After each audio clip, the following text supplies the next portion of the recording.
Good afternoon and welcome to our March members meeting. I'm Rick Meredith and I'm the president of Capital Crimes.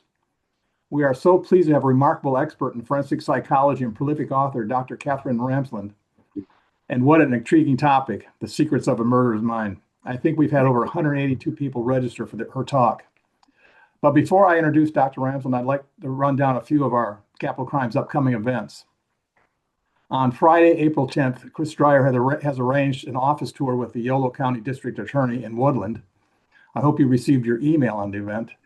It is limited to 25 members, so if you haven't already checked in, why don't you send an email to chris@capitalcrimes.org and put in DA tour in the subject line. Sound is wonky. Our Meet the Author on April 14th is Brianna Heath to talk about her debut novel, Robin McNeil's Hit List. On April 18th, our members meeting guest is Clay Stafford, the founder and driving force behind the wonderful Killer Nashville Conference. Clay will discuss building an entrepreneurial career from your writing.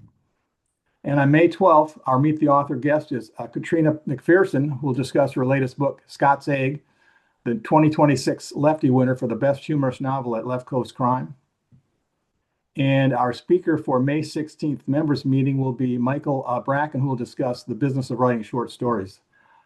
And on the very next day, Sunday, May 17th, we will have our Crime Time get-together at the Old Haunts Bookshop in Granite Bay.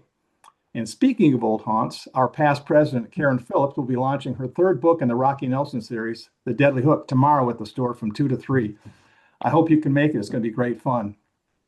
And be sure to check our newsletter, the rap sheet, and our website for our full calendar of events. Right now, let me ask you to mute your audio and turn off your video during the presentation. And if you missed something, we are recording this Dr. Ramsland's presentation, and it'll be on our YouTube channel in about a week. And if you have any questions for Dr. Ramsland, put them in the chat, and Chris will compile them for our Q&A. Now it is my pleasure to introduce Dr. Katherine Ramsland. Dr. Ramsland teaches forensic psychology and behavioral criminology in the graduate program at DeSales University in Pennsylvania. The author of 73 books, including a crime fiction series, she has undertaken multiple detailed studies of extreme offenders like Wichita's BTK serial killer, Dennis Rader. She is a featured expert on 2020, 48 Hours, Banfield, and over 300 podcasts and crime documentaries. Dr. Ramsland has been an executive producer on 3 multi-episode documentaries and writes a blog on the criminal mind for Psychology Today. She speaks internationally on mass and serial killers to law enforcement groups, attorneys, coroners, writers, and capital crimes now. Among her books are Inside the Minds of Mass Murderers, How to Catch a Killer, The Psychology of Death Investigations, Confessions of a Serial Killer, and the Anthony Award-winning The Serial Killer's Apprentice. Thanks so much for agreeing to speak to us, Dr. Ramsland, and Capital Crimes Matter is an honor for us, and I'm going to let you take it over from here. All right, let me share my screen and set this up.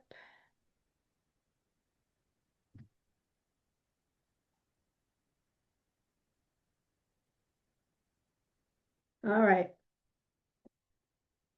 Hope everybody can see this. That set up all right? Everybody's okay with this? All right. So I want to talk about, I'm going to sort of go back and forth between psychological information and case details with the idea that many of you are working on characters. And so what I want to do is show you context for some of these people. And then, I'll answer questions about them and true crime as well as the fiction you may be working on. So this is me in the crime scene that I once had set up at DeSales University. I actually have retired from full-time teaching, thankfully, but I continue to teach as an adjunct the behavioral criminology and forensic psychology courses in the graduate program. I just finished actually this week, my 74th book, which is a memoir of all the murderers I've met and the murder mentors I've had. So I'm looking forward to that coming out soon. I do want to warn you that I will have a few disturbing images, not a lot, but they're there. So I'm not sure I'm going to be able to remember to say, look away if you need to, but I assume you're here because you know what the kind of thing that I will be talking about, and you'll be all right. My objectives today would be to help you move beyond some of the stereotypes we see in a lot of fiction and a lot of crime shows, fictional crime shows, so that you can see the nuances in these cases. And I'm showing you a lot about the killer's lives and personalities. And you probably already know quite a bit about writing characters and character descriptions and whatnot. You wouldn't use everything, but you would have a sense of who they are for their perspective, which is really what I'm trying to convey. And then where would you find information about these people so that you could study this more? I mean, I spend, every day doing this, and I've done so for over a quarter of a century, but I don't expect most of you to. And most of my approach is through psychology and analysis of behavior, both criminology and forensic psychology. And I do a lot with law enforcement, and I consult with coroners and medical examiners as well. But what I'm trying to show you is the lens of the killers. It's how they view the world, their point of view, their justifications for what they do. Some of them, like Dennis Rader, calls himself a good guy who did some bad things. So, that is what he believes. Quite honestly, it's what he believes, and you have to kind of get in their perspective to be able to see the dimensions of their, who they are as people. And so, just quickie, making sure everybody knows that homicide is the killing of one human being by another. Sharks are not serial killers, even though I see headlines like that. And not all homicide is about murder. You have justified homicides, you have homicides in war, et cetera, et cetera.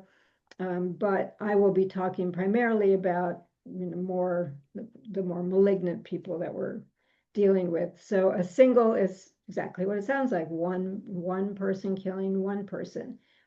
Double is one person typically, or a team killing two people, and then triple, and after that it gets more complicated. And you will find different definitions from different people. Not all criminologists agree with these. I'm going in part with the FBI, although in 2005 they did away with the spree category, and they are incorrect to do so, says all of us who work with these categories, because spree killers have a distinct psychology as well. But they would define mass as 4 or more in a single location or loosely related. In other words, like Howard Unruh walked around a block, but all done within 13 minutes. So relatively short period of time. Spree is like a mass murderer, but spread out in time and geography. And I wrote a book called Spree Killers with a former FBI profiler, Mark Safrick, who actually had founded and organized the conference where they did away with the spree killer category. But he too disagrees with that. And we used our book to show a reason why you need to keep spree killer in the multicide category. So 3 or more fatal incidents in at least 2 separate locations. There are often more, and sometimes it can be spread out over months, but typically it's a few days to a week. Serial 2 or more in 2 separate incidents. That's it. So it used to be a lot more involved, the psychological cooling off period.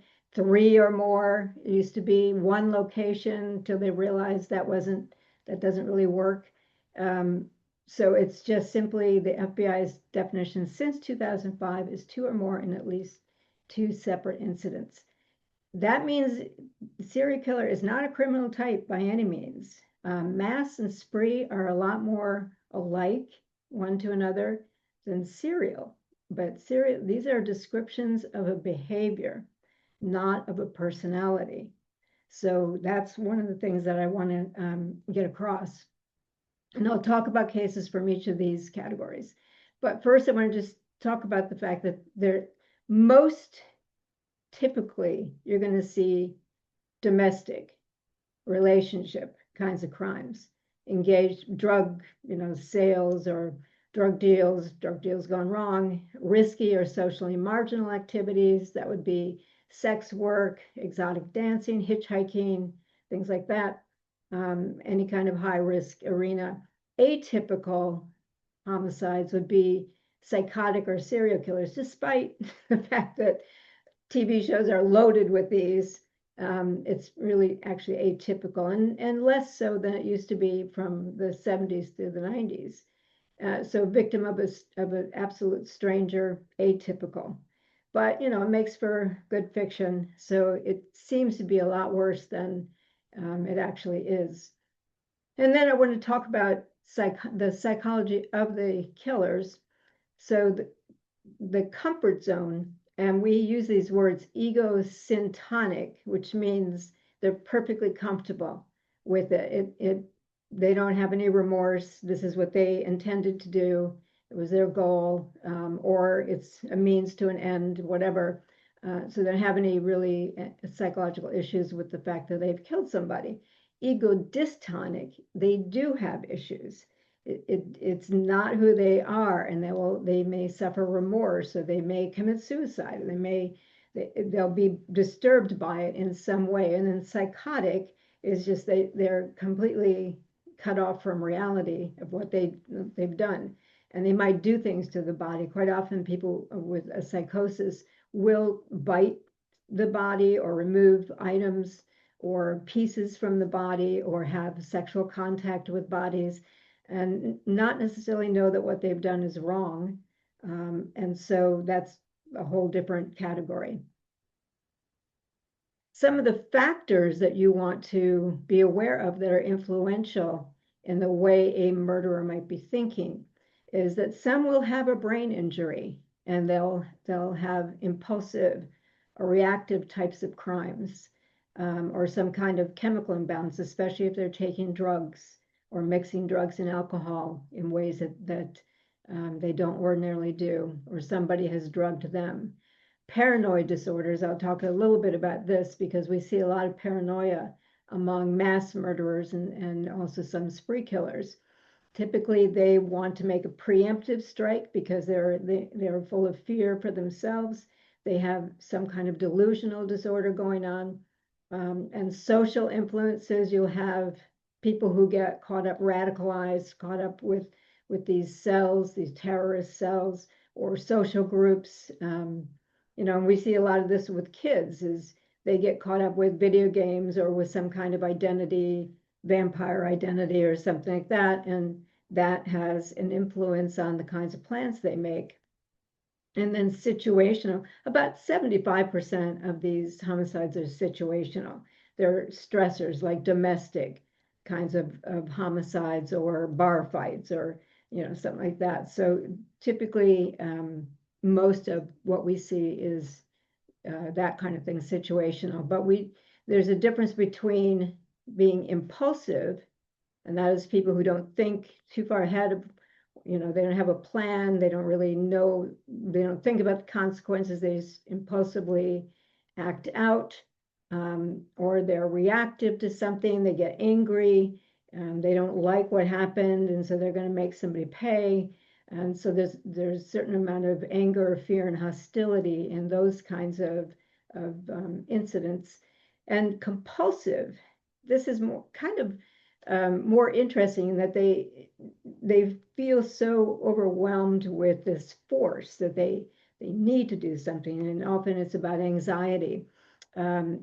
They become addicted and have to do this. So sometimes they know that it's wrong. Sometimes they are on that border of maybe not. They might have disturbed fantasies. So these are the more complex ones, and I'll talk a little bit. I'll give you some cases for this. And then the difference between impulsive and reactive and predatory. These are people who plan it out, who know what they want to do, who do want to kill, or they want to do something else. And in order to do that, something else like binding a victim, they'll have to kill them because now they have done something that could get them into trouble, so they will kill the person, in order to shut them up. Or, rapist might be like this. They'll be psychopathic, and I'll talk about the difference between a psychopath and some of the other disorders as we go along today. But I just want to kind of set that up. There are certain things we see more often than others. We do see people with obsessive compulsive disorders, ADHD, substance abuse is high on the list. I put paranoid in the middle. Paranoid schizophrenia does have a slightly heightened risk factor, and it's typically because they are being proactive. They want to defend themselves. They want to hurt somebody before that person hurts them. And they'll often have a delusional disorder. Delusional disorders aren't always psychotic. I'll get into that, but people with schizophrenia will often have a delusional aspect to their thinking, and they will view somebody as more dangerous maybe than they really are.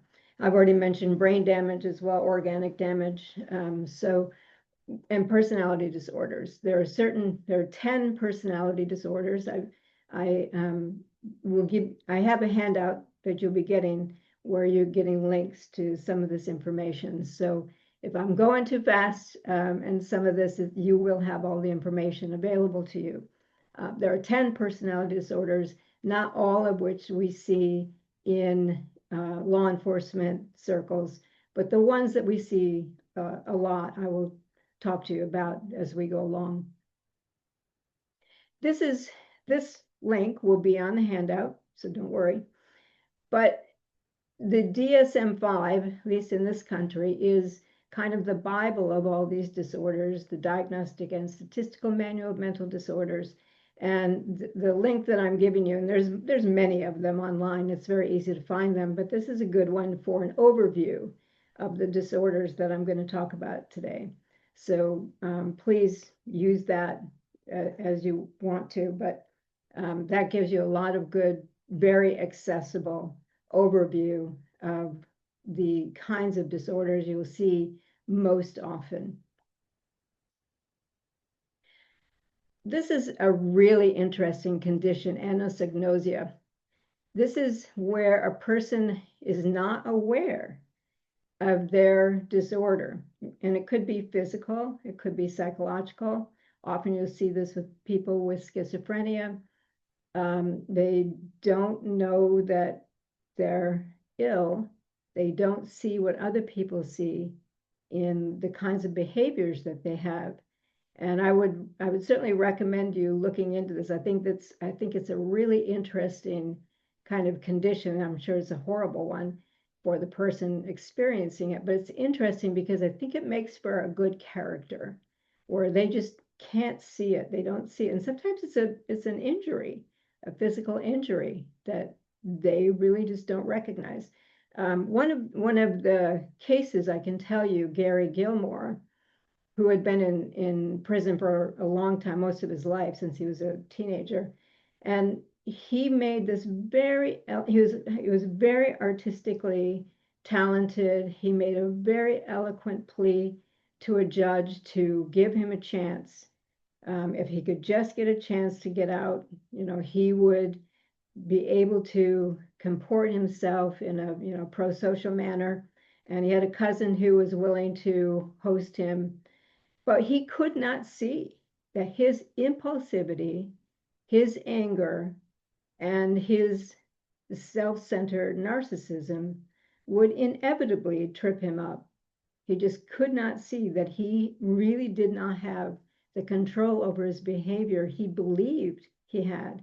And once he was out, he started drinking and got angry that he couldn't get things that other people had. He lost a job that somebody got for him, and he killed 2 people. 2 nights in a row, to just kill people to grab some spare cash. And he didn't see it. He did not see that he could not be out in society and be a contributing member. So that's the kind of thing I'm talking about. They just don't see their limitations. They don't see how their illness presses in on them and will affect and guide and sometimes control their actions. Much of my work has been on people with what I call doubled lives, where they present as seemingly normal, even successful people, but underneath they're thinking, living, and doing or preparing to do really nefarious things. So the people I'm going to talk to you about today have all of this kind of thing. And, we all know about this there's a lot of fiction of people like this, but this one is probably someone, unless you're from my area, you might not know who this guy is. But in 2020, when everybody was on lockdown, this guy in Connecticut had sort of a weird spree.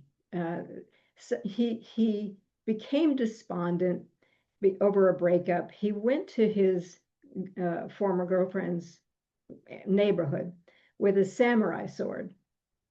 And supposedly he was going to stab himself in front of her to, I guess, make her regret. I'm sure she wouldn't regret breaking up with him over that. But he wandered around with this sword, and a man from the neighborhood encountered him and asked if he needed help. So he killed the guy.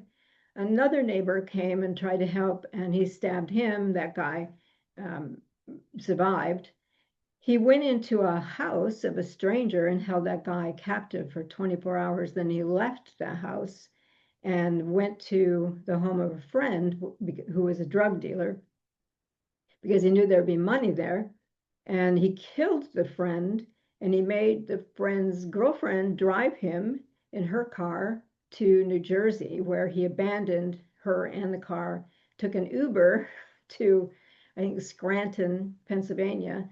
We're all following this in the news because he supposedly, the Ubers that he was taking supposedly would tell us where he was going to show up, but then he'd get out before his destination, and you just get glimpses of him. But he ended up getting arrested within a few days in Maryland. And let's see. So this kind of gives you a sense of, how quick. I think it was in like 4 or 5 days that he did this. He's not a spree killer because even though he attacked 3 people, 2 of them died. So it's not quite, it's almost a spree is what I would call it. But, scary times. So his facade was that he was an honor student. He was a college student. He was double major in engineering and management, I think it was. Catholic, very likable. Everybody, a star athlete was another aspect of him. People really liked him and couldn't understand how this had happened. But then look at his room. He's writing on, and so here's a great character thing. He's writing on the wall, and all the red, gives you, if you can't read his handwriting, tells you. He's got this poem. We saw what happened when Adam snapped. Now, Adam is Adam Lanza, who was the guy who went into the elementary school at Sandy Hook in 2012 and shot 20 little kids and 6 faculty and staff. So Manfredonia grew up on the same street as Adam Lanza. He developed an obsession with him. So we saw what happened when Adam snapped. We saw what happened when Thanos snapped. Now see what happens when I snap. So he's not snapping. That's not a snapping. You're planning. He's planning for something. We don't know exactly what he expected to do. And apparently he had been up for 5 nights, something like that. So there's a bit of a temporary psychosis to this one. But being obsessed with Adam Lanza, who himself was so obsessed with mass murderers around the world that he kept this chart that I have here at the bottom of all the mass murderers, how many they killed, where they were from, what did they use. So Adam Lanza himself was an obsessive personality, and then he killed his mother and then went off to the elementary school. So obsessions and compulsions, they're two different things. One is intrusive thoughts that can, become so overwhelming that the person feels like their only recourse is to act out. And then acting out, that's the behavioral part. Often it's in the form of rituals, or something that will either keep the obsessions at bay or appease the force of the obsessions. The aim is to ease anxiety and to, do something. So someone who's compulsive, I remember one guy who couldn't leave his house, couldn't leave the yard without climbing the tallest tree to touch the very top branch, because he thought if he didn't, that his mother would die. So that's a compulsive behavior that is about a fear and anxiety that he can't control otherwise. So germaphobes have compulsive behaviors, or they're always washing, et cetera. So, but keep in mind, when somebody says obsessive compulsive disorder, obsessions are the thought part and compulsions are the behavioral part. So let's go on to mass murder. And I picked Stephen Paddock because we don't know why he did it. He didn't leave any messages. He didn't leave any explanations. And actually this headline, which is from that day, is, misses the mark by a lot.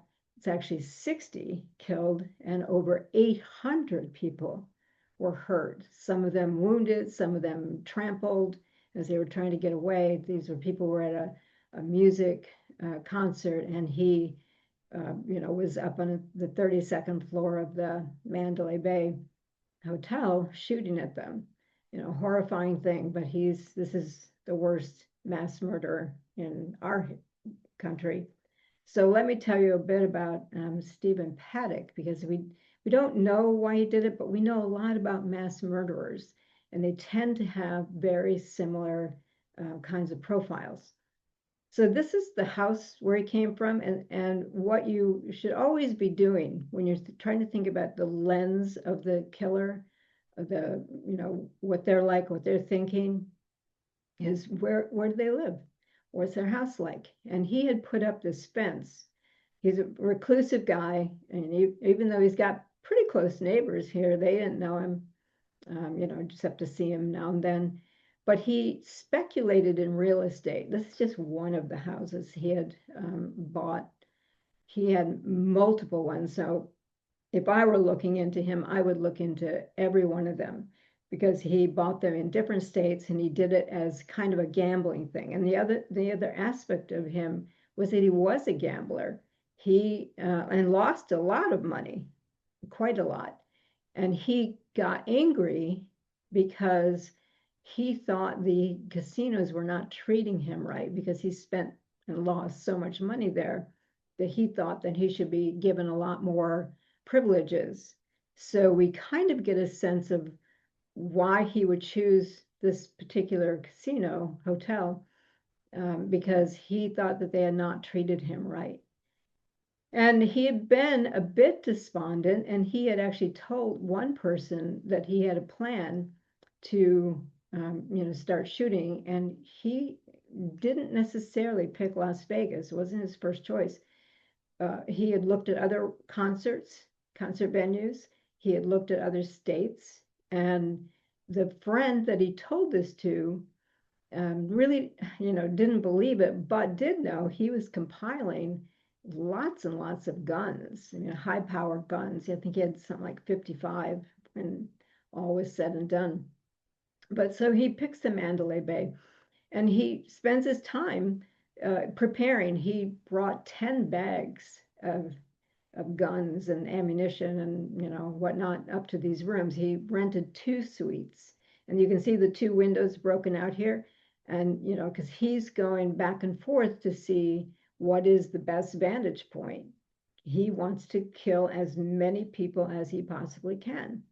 And you can see all the weapons here. He's also, by the way, rigged up the hallway and various places to make sure nobody can just come in on him and stop him. But this is clearly a suicidal thing. He's not going to let anybody stop him. He's going to kill himself, which he did. He did do, and there he is right here. So he's got both of these suites. He goes back and forth getting this perspective on where he's going to be shooting people and why. I mean, again, we don't know. The FBI spent gobs of time thinking through. They have lots and lots of documents. You can go on the FBI site and get all their documents on this case. I mean, it's, there's a lot, but you don't really need it because we do know a lot about him and enough to figure it out. His brother talked, gave us a lot of information. Twice married, so one of his ex-wives talked. His girlfriend, whom he had sent away and given her a trip because he didn't want her out of the picture, she talked a little bit, but actually I think one of his ex-wives said more than the girlfriend did. But his backstory, he was a real estate developer, 64 years old, had, as I mentioned, lost a lot of money, a private pilot, property manager, collected lots of guns, and we got this. Here's this, compulsive behavior, obsessed with cleanliness, paranoid. He really thought the government was going to come for his guns. He had that very paranoid belief that he was going to lose them. And one of the things that he was diagnosed with was alexithymia, which is a really interesting disorder. It's blindness to emotion. You don't recognize emotional nuances in other people or even in yourself. So your EQ score very low. And so what does that mean in terms of behavior? Well, he focuses very much on concrete things and not on relationships. You can see he didn't, he was married, and both marriages did not last very long. I think one was 2 years and one might have been 4 years. Just very reclusive kind of person who he can do a lot of things. He was an accountant. I mean, he managed properties, he bought and sold properties, but not very good with people. And he definitely did plan this and planned it for quite a while, but didn't care if anybody knew why. He didn't want to leave a message, just angry. He was despondent, so definitely a suicidal kind of thing. I call this a coercive suicide, where they want to take themselves out, but they want to punish people too at the same time. Why he had such a thing about music concerts, I don't know, but he definitely had a thing about casinos and them not treating him right. So we have, and he'd been banned from a few casinos. So we do know something about his, what was up with him. But we know a lot about mass murderers in general because they tend to have very similar makeup, very rigid, entitled. They tend to be white guys, typically, not always, but typically middle-aged or above. They think that other people are obstacles, that they have to be destroyed, and they're very controlling. They do not digest frustration and disappointment very well. Instead, they keep grudge lists. Sometimes you call them wound collectors because they just have a list of people that need to be punished in their minds. They become preoccupied with violence. They tend to arm themselves in preparation and often have that paranoid sense of things. So what we're talking about here, and this is very important for character development, is the difference between perception and reality and the way they perceive things. Remember that lens? I want you to think about that lens they look through, the way they perceive things. So they look at people and think of them as obstacles, or they look at casinos as, unfair, the government as somebody who's going to intrude on my life.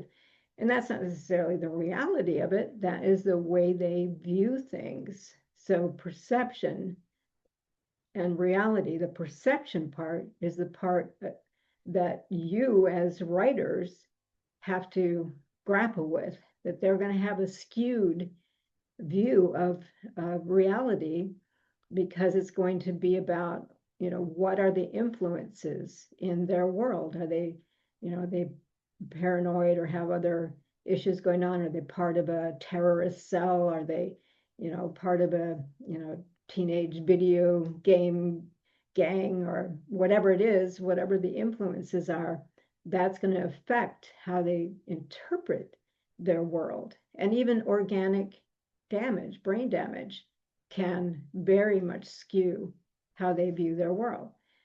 So keep that in mind as we're going along. And here's a perfect example, is Elliot Rodger, and he's a spree killer. He had everything, but he thought he had nothing. So this was a guy who's biracial. His mother was Malaysian, his father was white. His father was a prominent person in the media industry who was very well off, did very well, but his parents divorced, leaving him with his mother who wasn't so well off. And so he went from this nice big house to her house. He resented her for that. He resented her for the fact that he was biracial instead of perfectly white.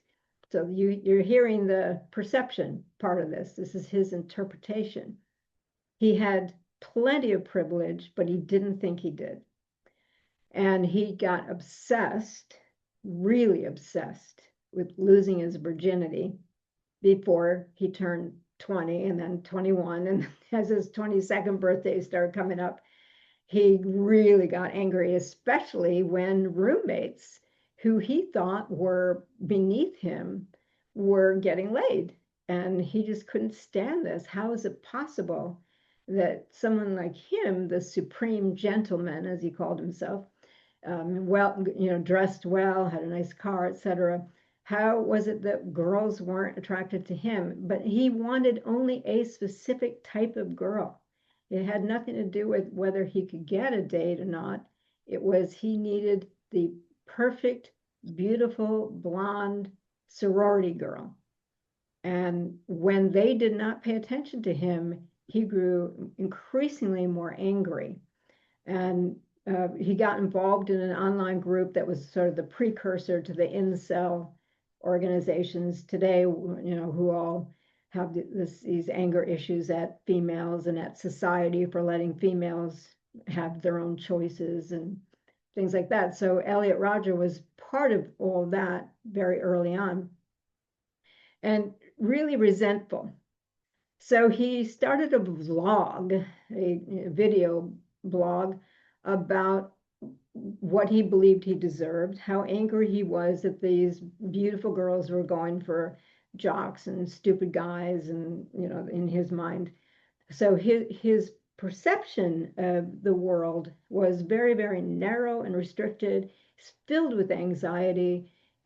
He blamed everybody else for all of his problems. He blamed his mother, he blamed his stepmother, and he blamed his stepbrother, and he blamed society, and he blamed his roommates and the sorority girls, etc. So he developed this really strong anger, and it all came out in this very lengthy manifesto, which you can, it's easy to find. You can find the whole thing. I'm not going to go through all of it, but you can see just in his handwriting here just how angry he was.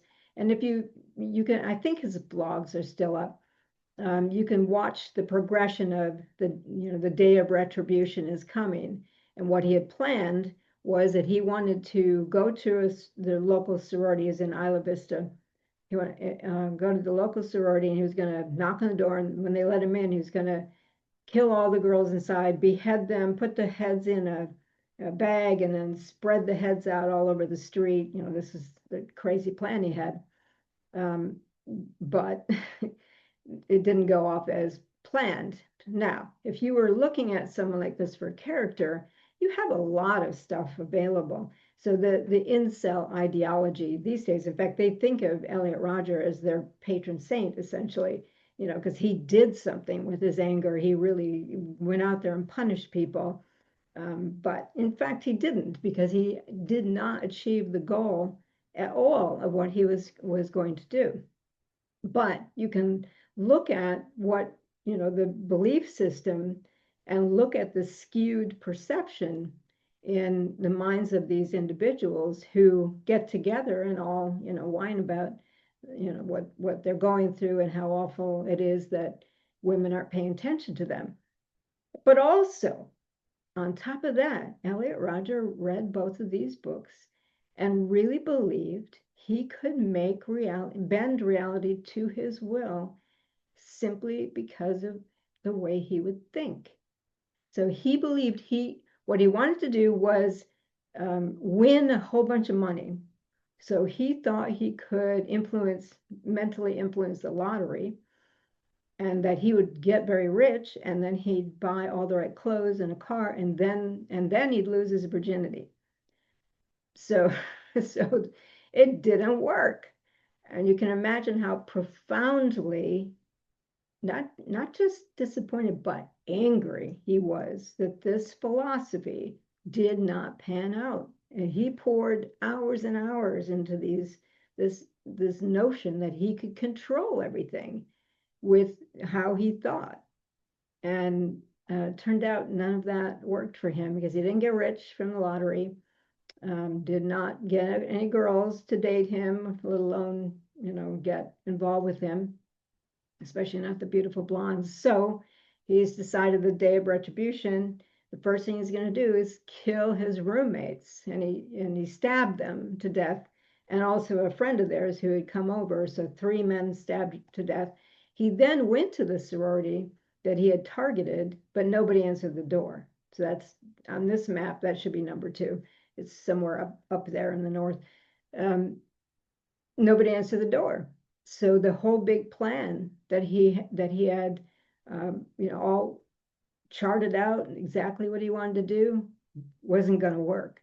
And then he was desperate, because this was the day. He had just uploaded his manifesto for people to read, and he couldn't turn back. So he just starts driving down the street, shooting people and ramming them with his car, etc. So this is the spree kind of thing that he did. It was very quick, and then he crashed his car and shot himself. Now, if you're looking at him as a character and his perception, here's his room at his house. So this is interesting, because this is a suicidal spree. It's very clear he's not coming back from this, and yet this is how he leaves his room. So this guy's an obsessive, controlling, rigid, angry guy, and yet look at the condition. This is really inconsistent with a controlling guy. This is what people are going to find and think of him. So this is a very interesting character thing. How is it that he's got, all this obsession going on, but he's such a slob, and, also leaving clothing out. So remember, he's not expecting to come back. This is suicidal. He knows this is the last day of his life. He's planned this way. So this is the kind of thing you want to know when you're developing a character. Plus, though he hated his mother for, his biracial heritage, she gave him this, BMW. And, it wasn't enough, because she should have done this years ago when it would have been useful to him. So entitled, ungrateful, that's perception versus reality. And this is how it ended up. And she had just given it to him, I think, maybe a month before. So Elliot Rodger, and then he also had a few other altercations that ended up in law enforcement. And if you go look at the warrants for some of his earlier incidents, like he'd drive by a beautiful woman and she didn't pay attention to him, he'd go back and throw orange juice on her, or hot coffee, or something like that. At one point, he saw some girls up on a wall. He went to a party, and he tried to push them off. Instead, some jock came along and pushed him off. So these are, again, perception versus reality. Here's his very lengthy manifesto. If you are interested in developing a character with this kind of perspective, I would recommend looking at that. He called himself the supreme gentleman, and incels today call him this. And he did inspire at least half a dozen more attacks, because they all thought that some big revolution was coming that was going to put women in their place. That didn't happen. And then also, you would be paying attention to the people who know him, just like with Stephen Paddock. His girlfriend, his ex-wife, his brother all spoke out. So now we're learning more about the dimensions of their lives. And so in this case, his mother didn't say very much, but his father did. He gave an interview, so I would definitely go to that. Adam Lance's father gave a very good interview that gives us a lot of information about the kind of how hard it was to live with him. He was a very angry kid, suffered from a lot of disorders.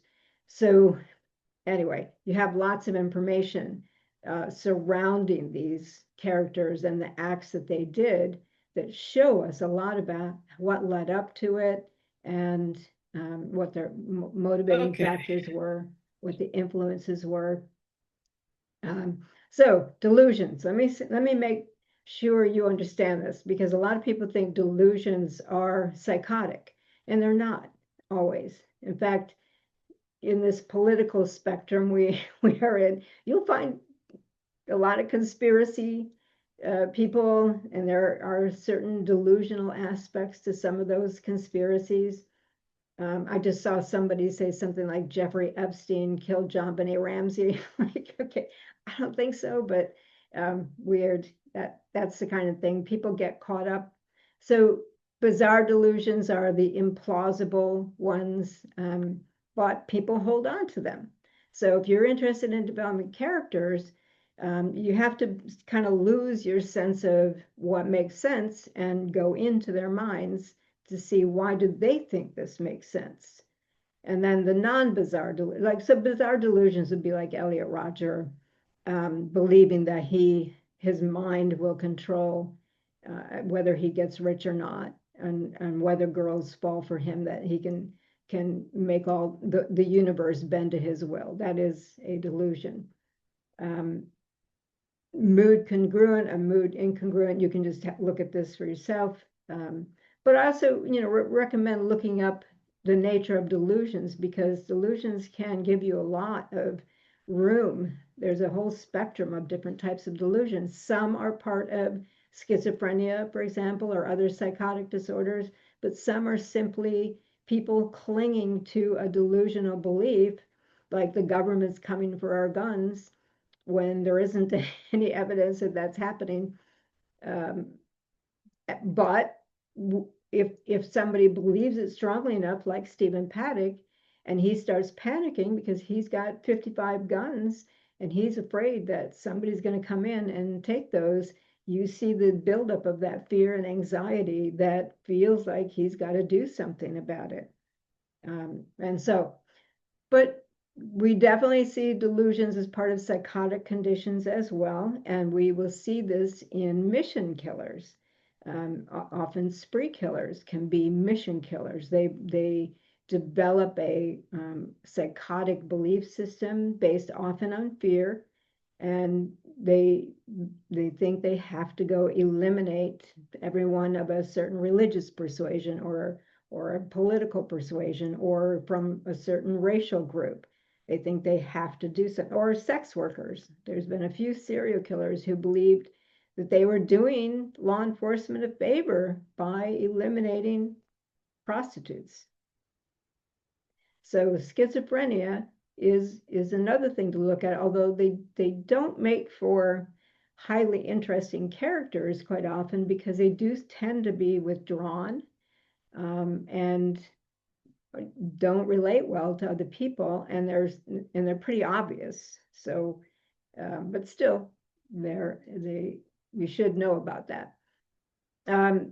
Other kinds of disorders, autism spectrum disorder is now what we used to call Asperger's. Asperger's is part of the spectrum, but typically we're only using ASD these days.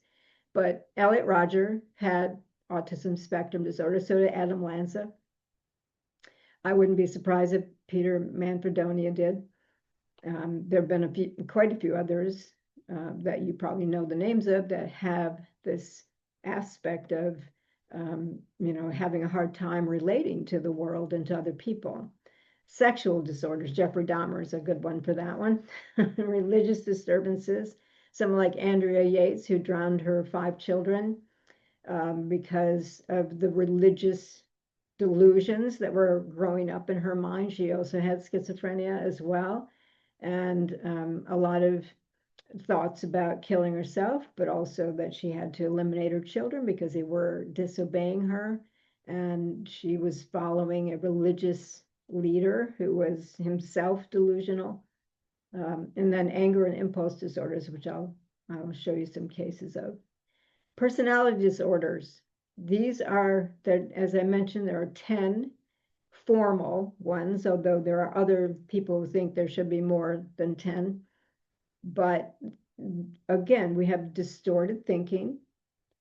They have problems with relationships, or they have problems at work.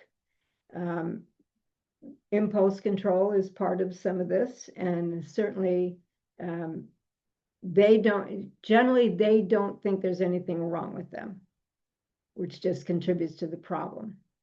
Here are the 10 in 3 clusters, cluster A, B, and C. And each cluster is thematized. So the odd and eccentric, I'm not going through all these, by the way. You can go to that link that goes to the Diagnostic and Statistical Manual to look at the descriptions of these. But I want to show you a few that come up over and over in some of these cases.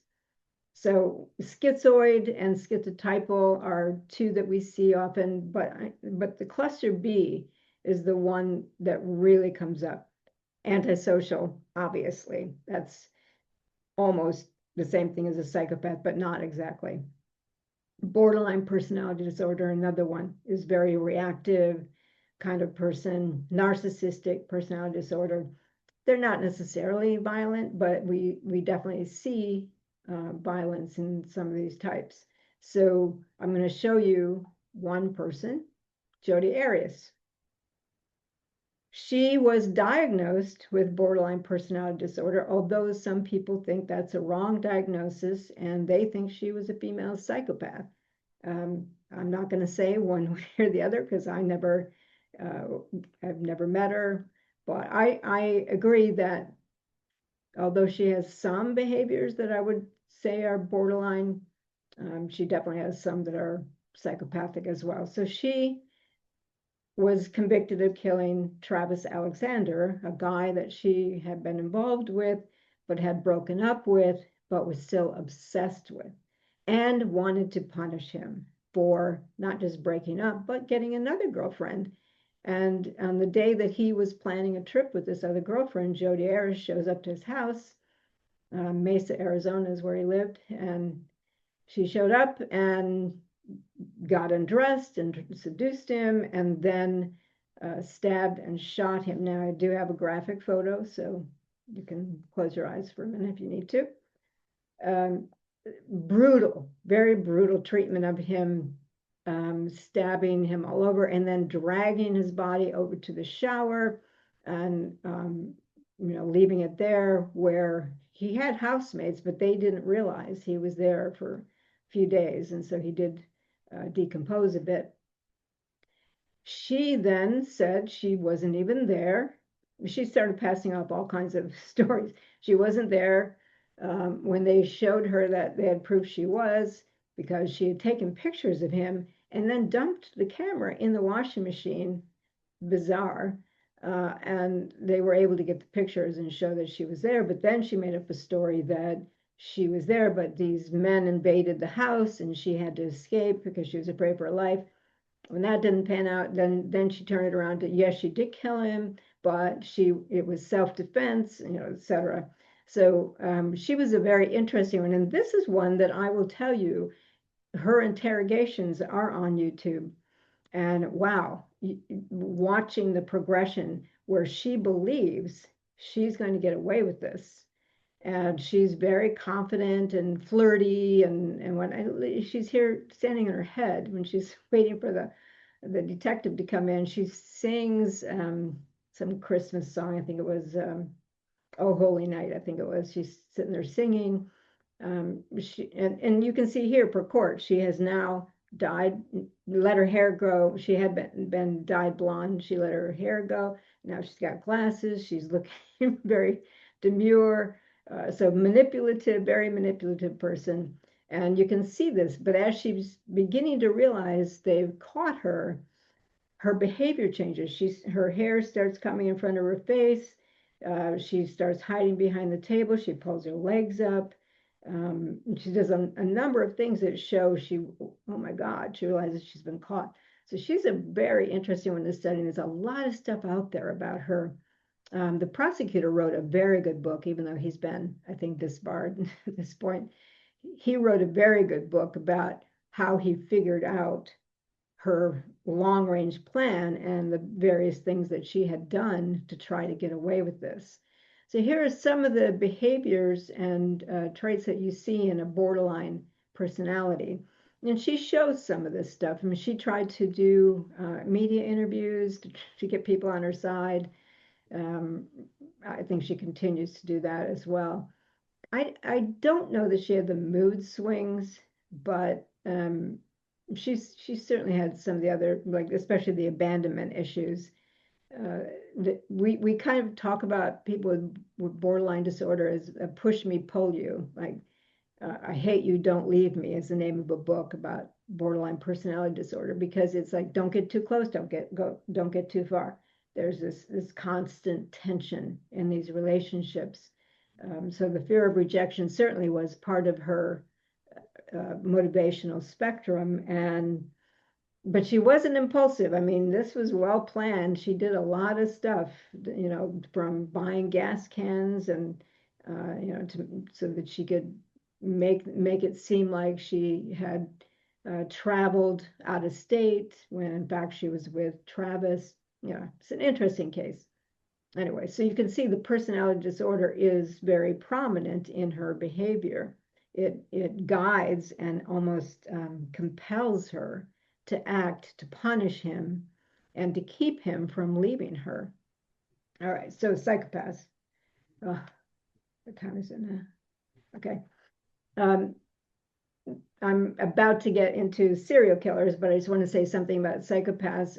A group of psychiatrists watched a bunch of movies, depictions of psychopaths, fictional psychopaths, and came up with Anton Chigurh from No Country for Old Men as being the best one. And I have to agree with that. I think he is too. Hannibal Lecter is an absurd character, in my opinion. The kinds of disorders he has, he could have never pulled off the kind of success he has as a psychiatrist, etc. So I think that's the one to study if you want to look at a good fictional character known as a psychopath. It isn't the same thing as antisocial personality disorder, but I don't want to get into all that because it's very complex. Essentially, remorseless, cruel, deficient. They're not all violent. They're not all serial killers, but they do have deficient sensitivity and highly manipulative. They can usually pull off a facade. One of the most popular diagnostic instruments, not the only one, but the most popular, was made by Robert Hare, a Canadian prison psychologist who wrote Without Conscience. So he created the psychopathy checklist, revised it for threat assessment work, and so it's known as a PCLR. All of this is in the handout. Essentially, there are 20 traits and behaviors that they evaluate a person on as to how much they manifest it between 0 and 2, 0, 1, and 2. And then add it all up. Here's a few more. Again, all in the handout. but I don't want to waste a lot of time on each of these because there's much more that I want to do with you today. You can also look at psychopathy as being highly nuanced. There's a lot more to it than just calling someone a psychopath. It's divided into two factors, interpersonal and then more behavioral.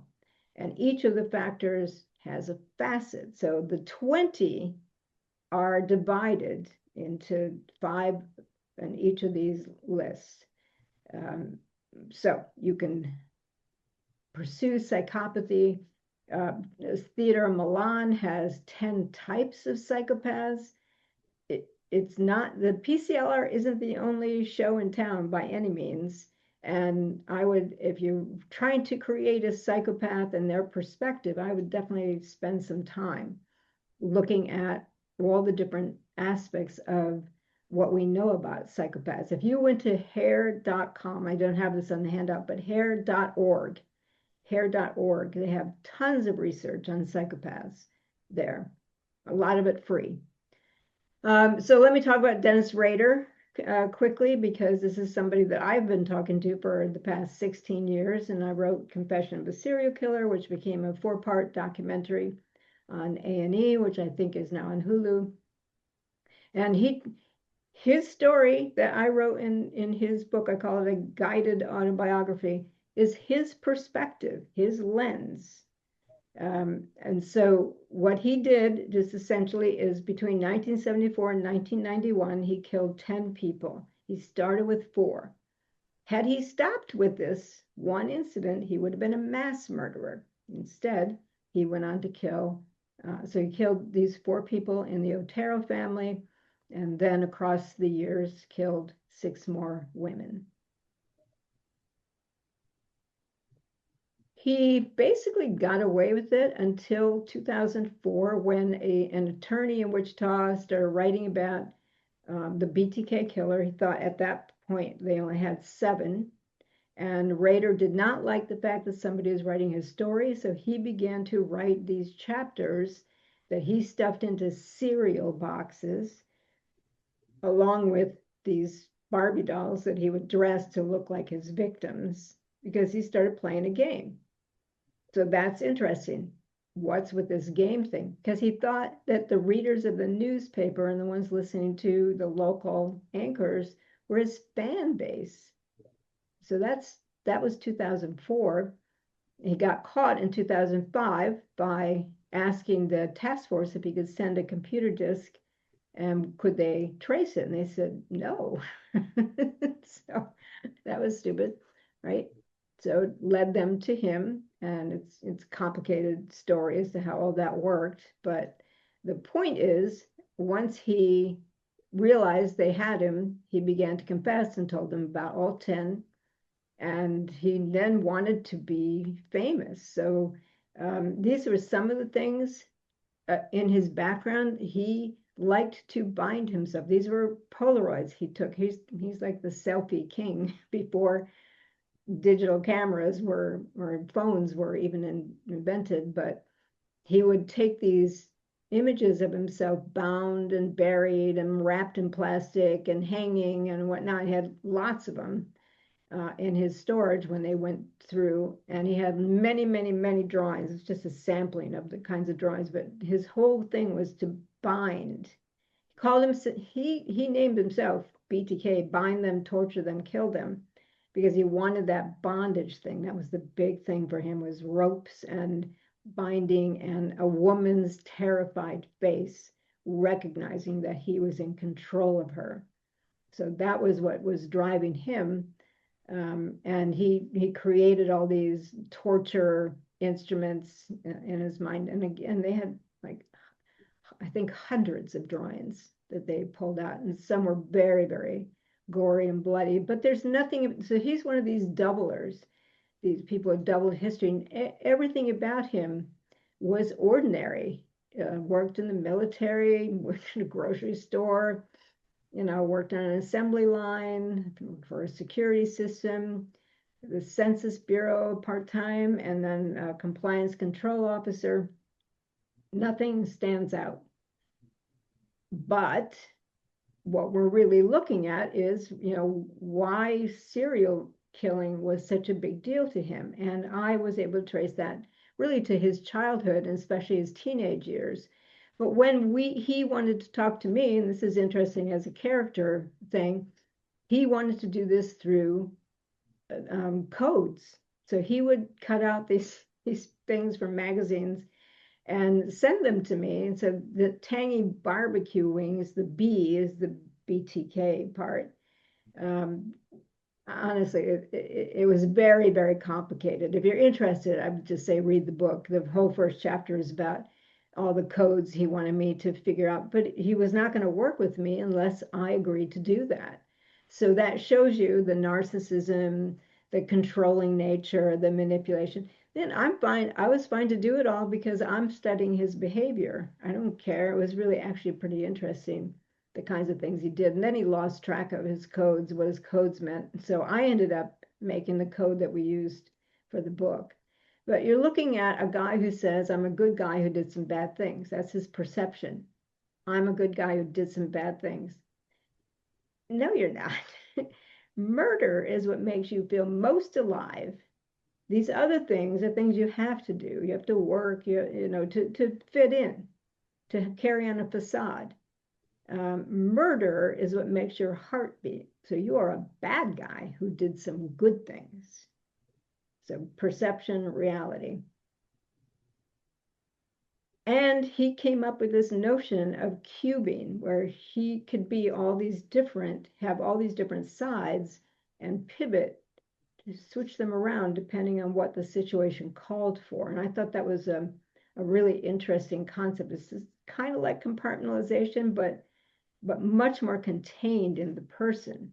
So I actually myself think that is probably more closer to how serial killers operate than the notion of compartmentalizing. So, and that came from Rader. Now, the last one I want to talk about, and I'll do this quickly because I know I'm kind of running over a little bit, is Wayne Henley.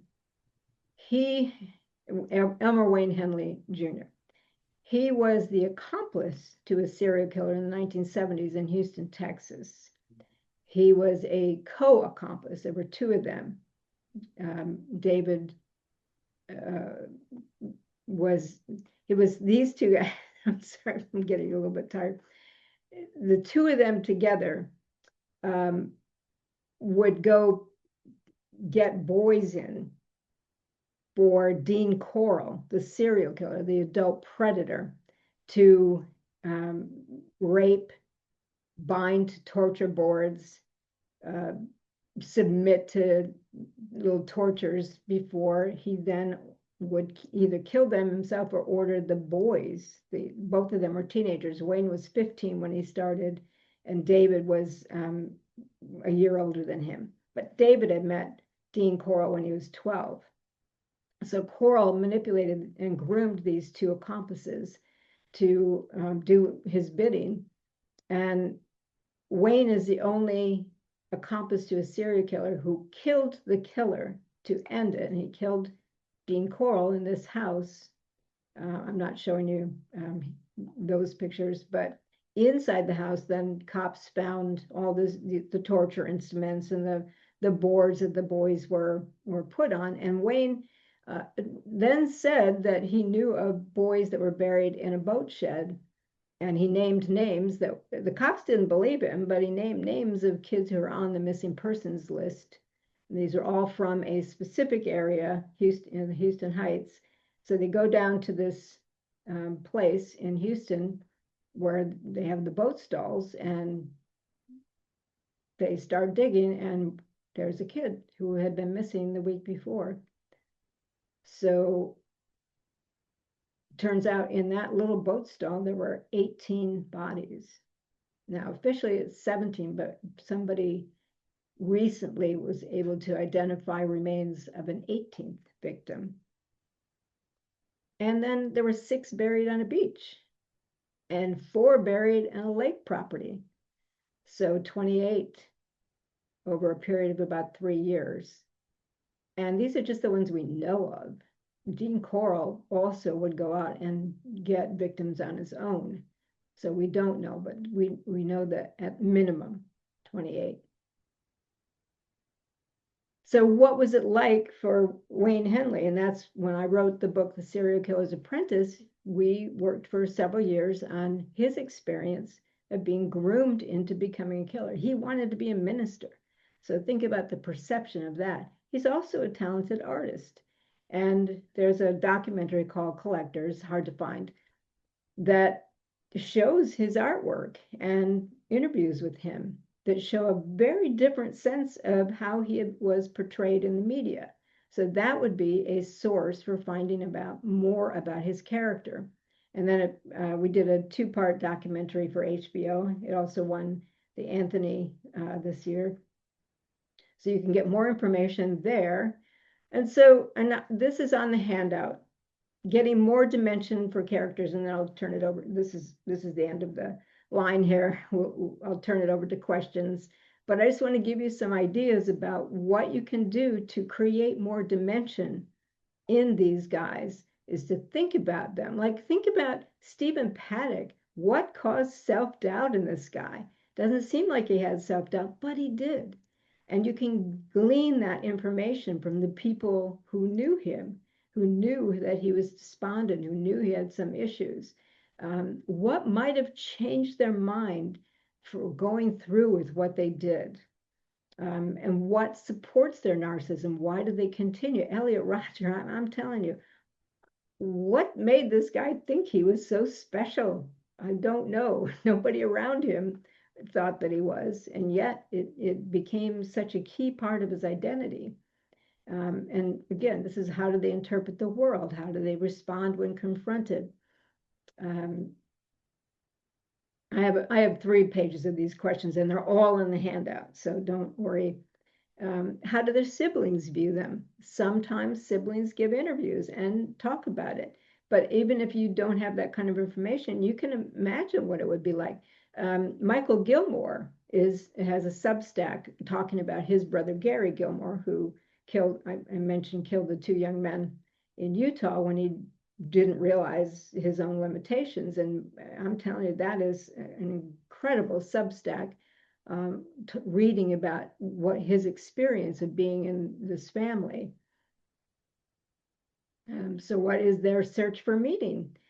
For Rader, it was about bondage. For Pat, Stephen Paddock, something else. For Elliot Rodgers, something else. But think about it. If you're trying to get their sense of the lens through which they see the world, you need to know the dimensions of their experience, how they lived, where they lived, what kinds of inconsistencies were there in their life, what do they need to prove, and who do they need to prove it to. All right, so I'll just go through these because I know you probably have questions and I want to be sure to answer them.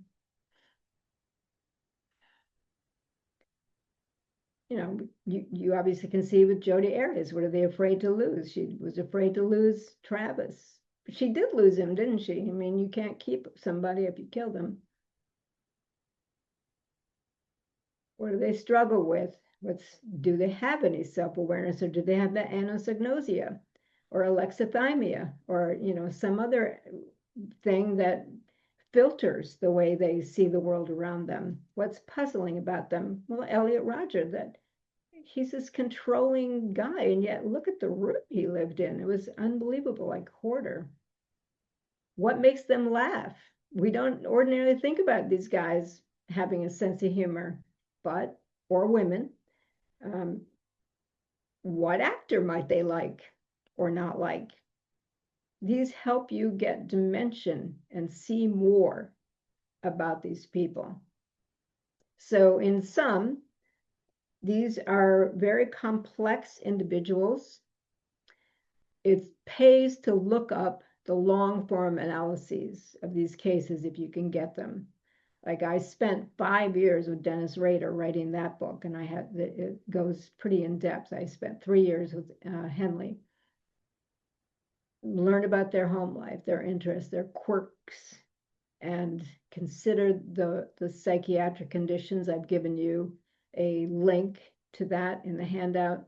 but you can certainly easily look up the DSM-5 TR is the latest version. Text revision is the TR, to see what the descriptions are of some of these disorders. So looking at the world through their lens is a trick. It's what you want to try to do if you want to create compelling characters.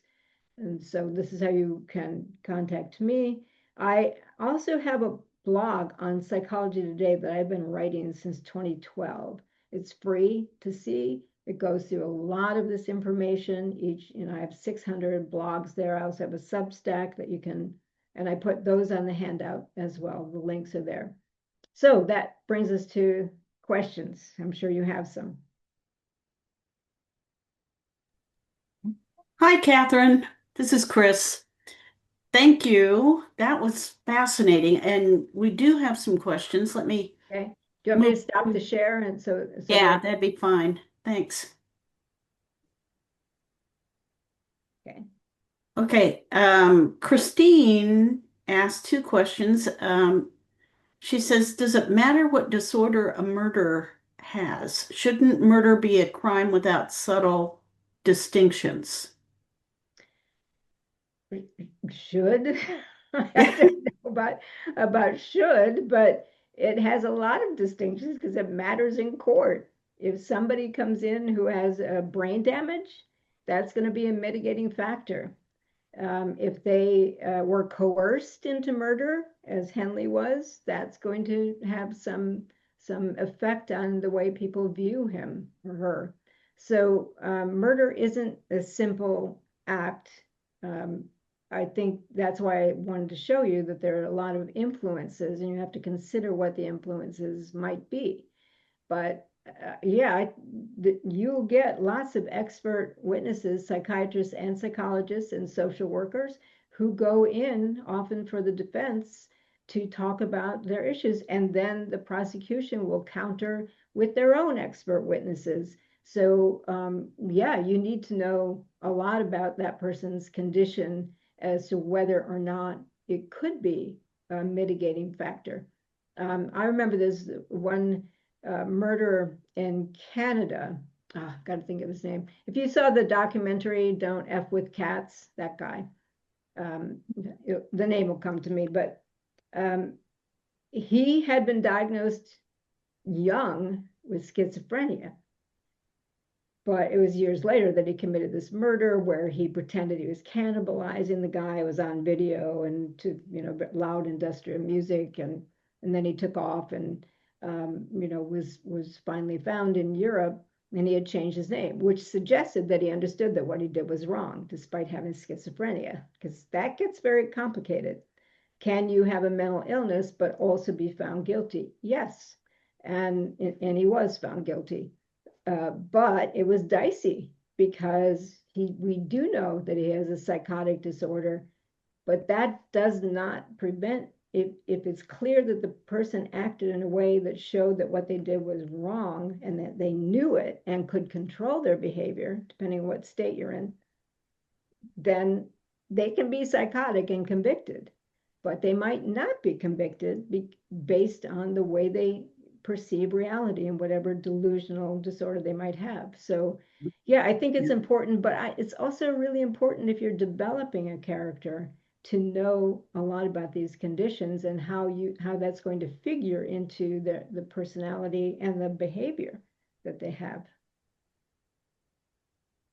Yeah, that's fascinating. Her second question was, is it true that police officers who kill a murderer suffer compunctions for killing a human being, as is shown in virtually every TV police drama?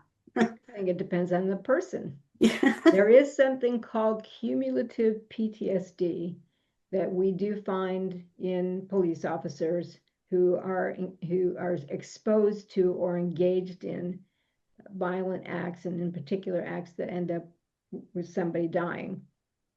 And they may not react to it right away, but over time it can accumulate and have an effect on them. It really depends on the person. There's no way I can answer question like that generally, since the situations would differ so much and the personalities of the officers would differ so much. Yeah. Okay, Karen asks why mass murderers tend to be white men. I Thank you, think Karen. there's a certain entitlement aspect to it, in that as a society we tend to tell males that if they do all these things they're going to succeed and they're going to get, you know, the beautiful woman or the sports car or whatever it is they think they are owed. And when those things don't happen, or life throws them, you know, a punch that they didn't expect, they get angry. And sometimes that anger turns to suicide, and sometimes it turns to domestic abuse, and sometimes it turns to mass murder. So I can't, and it isn't exclusive. I definitely know of other racial groups that have some mass murderers, but we do see in this country predominantly white, middle-aged, or older males. And there are females too who are mass murderers, but they're rare. Rob asked, is there a profile for the person who murders for a living or for financial gain yet might seem normal? I don't understand what that means. Is there a profile for that? Okay. I mean, a lot of them seem Sorry, normal. Rob. They don't have to be about financial gain. A lot of them come across as normal. Yeah. So Dennis Rader, when he was arrested, people went down to the courthouse saying, you have the wrong guy. It is not him at all. His minister was there, his brothers were there, his wife. There's no way. But he was confessing. So, way. So I don't think, certainly, you know, if you were doing forensic accounting, for example, you would understand certain things about red flag behavior of what we call these, you know, forensic fiends, the con artists and the people who are cheating the system and whatnot. But I don't think that there could be a profile, since financial gain has so much diversity and circumstances. I don't think it would be easy to create something like that. Okay. Speaking of Dennis Rader, Brenda asked, did he try to stay in contact with you after you finished the book? And did he give you his opinion of the book? He was not allowed to read the book, but we do. I just talked to him last week. We stay in contact. I mean, that's the thing about when you get involved with these guys, you don't just go, okay, thanks for the book, bye. You know, Yeah. you're in this for a while until such time as they die or get executed. Yeah, I stay in contact with him. But he did not see the book because that is considered contraband. The same with Henley. Henley saw some of the early manuscript, but he is not allowed to have the book. Okay, that sort of goes to Elizabeth's question. How does it feel interviewing a serial killer? Well, it's not a type, so they're quite distinct. I mean, I would find it difficult to interview Todd Kohlhepp, for example, because he's a very angry guy. He was a serial killer in South Carolina, nasty, manipulative, demanding, quite different from Dennis Rader, who was actually fairly polite. Someone like Ramirez would have, he's dead now, but he would have said he wants you to, you know, worship Satan with him and send him things. And some will try to get you to give them money. So, you know, it depends on the person. For me, I'm pretty picky about who I will talk to. I'm not going to talk to just any serial killer. I learned that long ago that I want, it's an involved, expensive, and time-consuming process. So I only want to talk with those who are willing to be and are invested in real exploration that will benefit criminology, psychology, and law enforcement. I don't want to just talk to killers who want to blather on about themselves. And I think like Keith Jesperson's one of those. I wouldn't really care to waste my time doing that. But Interesting. so for me, I filter them through my own purposes. And so it isn't daunting to talk to them. That's my work. It doesn't really bother me. Claire just asked, what has surprised you the most about a serial killer you got to know personally? I don't think, I mean, I've been studying serial killers for like 30 years, so I'm not sure any could surprise me. Some have disgusted me, but I think when I was the first time I went to see Rader in prison, that was it. It was a maximum security prison. He's in a booth and you're in a booth and there's a monitor. You don't, it's none of the stuff you see on TV. But when they brought him in, and he was all manacled and he was kind of growling at the guards and what do you think, I'm Hannibal Lecter? And he didn't know I was coming. He was just told there was some here to see him, and he focuses on the camera and sees that it's me in another booth. Such a quick shift. Oh, how nice that you came. So pleasant. So I mean that cubing thing was in effect. I mean, he could pivot so fast, his face to them, his face to me. I can't say I was surprised so much as it was startling how quick he could do that. Oh, interesting. That goes to your list of characters. Yeah. Kate says, do killers with delusions typically share their beliefs with others, or are they more often discovered after the crime? Once they're no, yeah, if they're depends on if it's a psychotic delusion, like let's say Herb Mullen, who believed that there was going to be a tsunami and an earthquake that was going to kill a bunch of people, and he needed to kill 13 people in order to prevent that from happening. He did say that to people, that his father was controlling him and telling him, kill me somebody. He did say that because he was a psychotic person and he wasn't trying to hide it. And he didn't think he was doing anything wrong. He thought he was going to save the state of California, that he was doing a justifiable mission. So he was very open with it. But as someone who wouldn't have been psychotic, they depends on whether they recognize that other people don't think their delusions make any sense. They would keep that to themselves. Okay. I think Israel Keys was one of those. He recognized fairly early that people didn't really like animal cruelty, so Yeah. he started pulling that in and doing that in private. Wow. It really depends. It depends on. I hate saying this, but the complexities are out there, and one of the reasons I wanted to do this talk.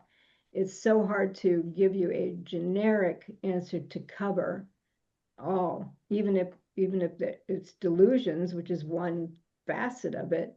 There's so many different delusions. Yeah. When do murderers start demonstrating their delusions in their life? Is that something that They're not all Very delusional, young? first of all, but those that are, well, some have early onset schizophrenia, like the Canadian guy that I mentioned, but schizophrenia tends to set in, late teens, early 20s. So if it's a psychotic delusion, you'll start to see it then. If it's non-psychotic delusion, like a conspiracy theory kind of thing. It really depends on when they're exposed to it and how influential it is in terms of what they're going to do. Like Elliot Rodger, so he was 22 when he did his rampage, but he began thinking like this, late teens, that girls owed him and they were not behaving the way they were supposed to. So he's quite delusional about who he is versus who they are.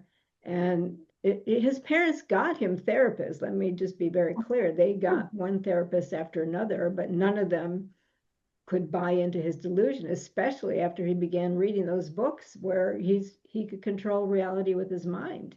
When he began to believe that, nobody, I mean, they definitely knew he believed it, but the profundity of his disappointment when it didn't work out is something he kept private, but wrote it all in his My Twisted World manifesto. Wow. Well, that kind of goes to Dolores's question: are serial killers loners, or do they have clubs? Depends. No, they don't have clubs, but some work in teams. Some, Yeah. like Coral, had two accomplices, David Brooks and Elmer Henley. And some have had teams of 3 or 4, or it's a man and wife serial killing team. That's about 20% who will kill with other people, and the rest generally kill alone. That brings up W. Pearson asked, killers with 2 accomplices, is this called a master-slave relationship? I call it's more dominant submissive, where the dominant person grooms them. I wouldn't call it slave so much as they are submissive, and they're reformed. Their sense of what's right and wrong gets reformed and reframed by the dominant person. So you could view it as a master slave, but I don't think they would. When I wrote The Serial Killer's Apprentice, I put it more in the dom submissive category. Okay. I think we're getting close to the end. Everybody will be receiving your handout. We'll send it off. I think, Rick, are you around? Hi. Yeah, no, you just, here I am. Yeah, we'll send that out at the end of the talk here. It was great, Catherine. Thank you. Oh, I wanted to say, yeah, thank you, Catherine. I mean, that was scary and fascinating at the same time. Yeah. And I want everybody to check out Catherine. Oh, I'm sorry. I want everyone to check out Catherine's website, buy some of her books. Let's keep this going, and watch her TV productions and video productions. This has just been totally fascinating. Yeah, I mean, I will say I wrote a crime fiction series where it's a female forensic psychologist, obviously based on what I do.